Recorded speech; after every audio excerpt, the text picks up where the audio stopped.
Buenas noches, mi nombre es Johnny Bosa. Hoy mi compañero Juan Camilo y yo venimos a hablarles de los mitos fundacionales como un mecanismo que pone a la hegemonía opresora en una condición o situación de superioridad moral y mantiene vigente y dignifica nuestras dinámicas de odio sistemático. Bueno, y uno de nuestros objetivos principales es que entendamos cómo a nivel mundial, como en Colombia, se han visto distintos casos, distintos ejemplos que demuestran que los mitos fundacionales eh, traen tras de sí una historia adicional, un interés político y económico que hasta nuestros días no deja de hacer ruido y nos mantiene en estos mecanismos de odio. El primer ejemplo del que les quiero hablar es uno que todos conocemos, es la implementación de la religión cristiana en el Imperio Romano. Y no se dio por obra y gracia del Espíritu Santo la implementación de la religión cristiana al Imperio Romano. Se dio por los intereses políticos que tenía el imperio por mantenerse vigente. El imperio romano se estaba cayendo a pedazos. No había un elemento cultural o identitario que mantuviera tanto a la población como a los poderes juntos. Y la religión cristiana fue un mecanismo, una estrategia fundamental que hizo que el imperio romano durara muchísimos años más antes de su caída. Bueno, mi nombre es Juan Camilo Alfonso y me gustaría presentar los temas acerca de los mitos fundacionales en Latinoamérica. Uno de los aspectos más importantes para nosotros poder deconstruir hasta cierto punto y descolonizarnos de todo el tratamiento lingüístico, de toda una historia, de toda una hegemonía eurocéntrica, es ir a uno de los aspectos más importantes y es a las raíces. ¿Y cuáles son las raíces? Los mitos fundacionales. ¿Qué mitos fundacionales tenemos actualmente? Bueno, ya es la religión, el sistema binario, el capitalismo, etcétera. ¿Y qué mito fundacional nosotros teníamos antiguamente? Y es que pues han variado a lo largo del tiempo y han habido inmensidad de relatos que dan una explicación al porqué de nuestra existencia desde nuestras raíces indígenas, nosotros como blancos mestizos, que también hacemos parte de eso, pero también hacemos parte de ese linaje europeo que llegó acá a América. Y es que todas esas historias y todos esos relatos no podían ser eliminados en la modernidad cuando llegó España a Latinoamérica y en general Europa, no podían ser eliminados de raíz porque había todo un conjunto de personas que estaba intrínsecamente relacionado con estos relatos. Lo que se hizo fue darle un tratamiento distinto, occidentalizando estos aspectos, estos relatos, para que fuesen mucho más acordes a una idea del cristianismo. No podían matarlos ni cortarlos de tajo porque no iba a funcionar, iba a generar un tipo de resistencia muchísimo más grande. En cambio, si los transformaban para generar unas ciertas relaciones entre la historia cristiana y mitos de las culturas prehispánicas, ya iba a haber una mucho mejor relación y adaptación al nuevo sistema religioso.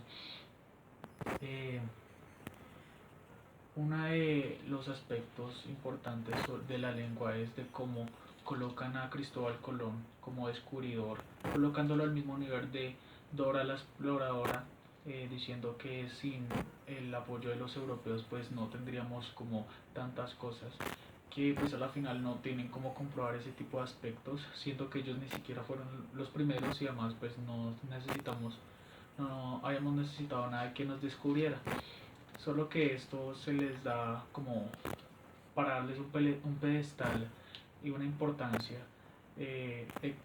dejando de lado pues las llegadas de posibles relaciones entre eh, estados polinesios con nativos prehispánicos, por el norte de América, etcétera, y pues es una de las mejores maneras para implantarse dentro nuestra, de nuestra cultura y nuestra historia entendía como tecnología también, como la tecnología dentro de la historia, que es cambiante, que es moldeable y que es un, un carácter y que es de carácter estratégico.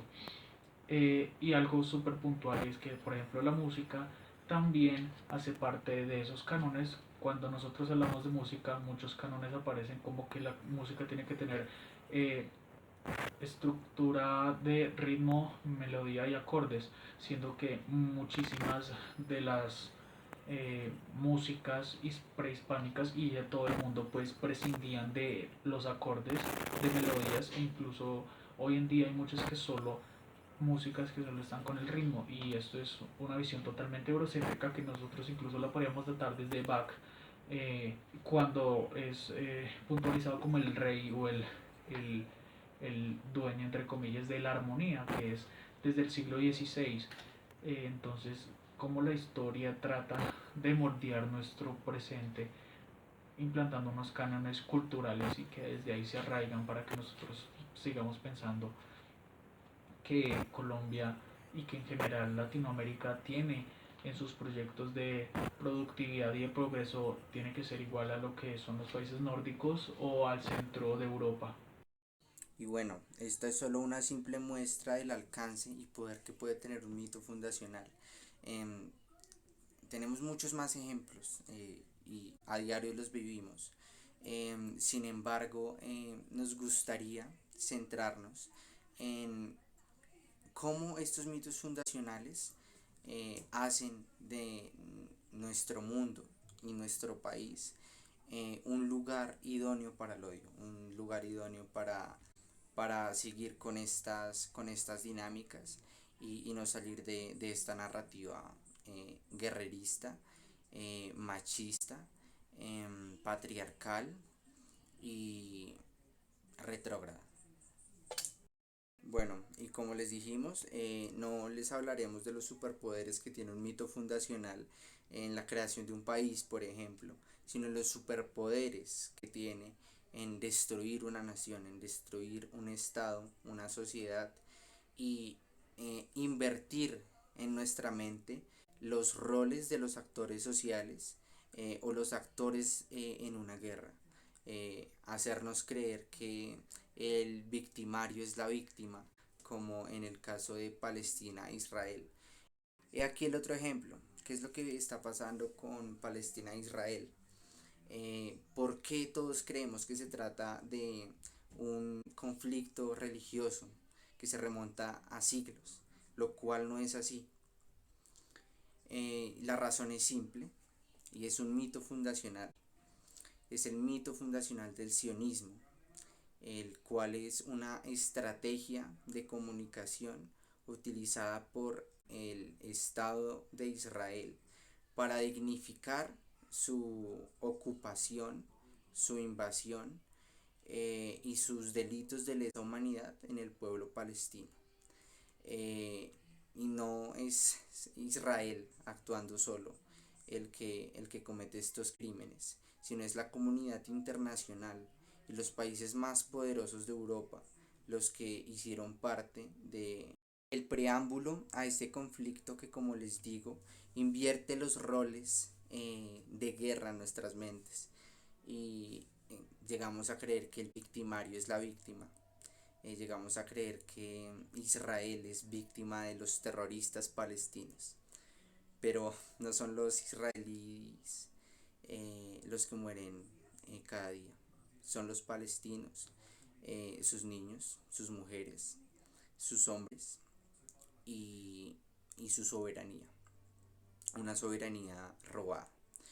Eh, Esto también pasa en muchos otros lugares y esto también fue utilizado en Colombia por el innombrable que conocemos todos, Álvaro Uribe Vélez, quien ganó las elecciones aprovechándose del atentado terrorista el 11 de septiembre a Estados Unidos.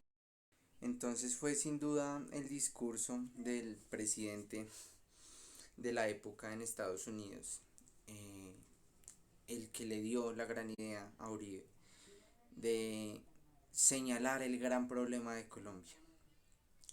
Este presidente estadounidense señaló a los terroristas, dijo que el problema eran los terroristas. Había un contexto global que volteaba la mirada a Medio Oriente y lo señalaba de terroristas. Entonces, ¿qué hizo el presidente Uribe? Que el problema de Colombia eh, no era la desigualdad, no era que no hubieran espacios para un campesino, que el problema no era que no hubiera vías de acceso a los lugares más remotos del país, no. El verdadero problema de Colombia, según el expresidente Uribe, eran los terroristas, era la guerrilla. Mientras nos estaba vendiendo un gobierno que promovía la protección, la seguridad, garantizarnos la vida a la finca cada fin de semana. Mientras Uribe nos vendía un gobierno lleno de seguridad, sus verdaderas intenciones escondían aporofobia, escondían xenofobia y odio. Odio a la clase trabajadora, a los campesinos, y nos traía un narcogobierno que hasta nuestros días sigue manteniendo a muchos bajo esta idea de que el problema de Colombia son los guerrilleros, son los terroristas. Mm, bueno, eh, acá está el ejemplo colombiano de cómo los mitos fundacionales no solo crean cosas, no solo crean naciones, sino que hacen estragos en nuestra mente y en la percepción de nuestra realidad. Sin duda los mitos fundacionales intervienen directamente en la percepción de nuestra realidad. Empezamos a ver a los victimarios como víctimas, empezamos a ver el problema de un país como los terroristas, los guerrilleros, y no como la desigualdad. Y empezamos a mantener en la hegemonía, en el poder, en la superioridad moral a quienes nos han tenido confundidos todo este tiempo. Sobre esto trabajaremos mi compañero Juan Camilo y yo, sobre la percepción de la realidad que nos dan los mitos fundacionales. Muchas gracias.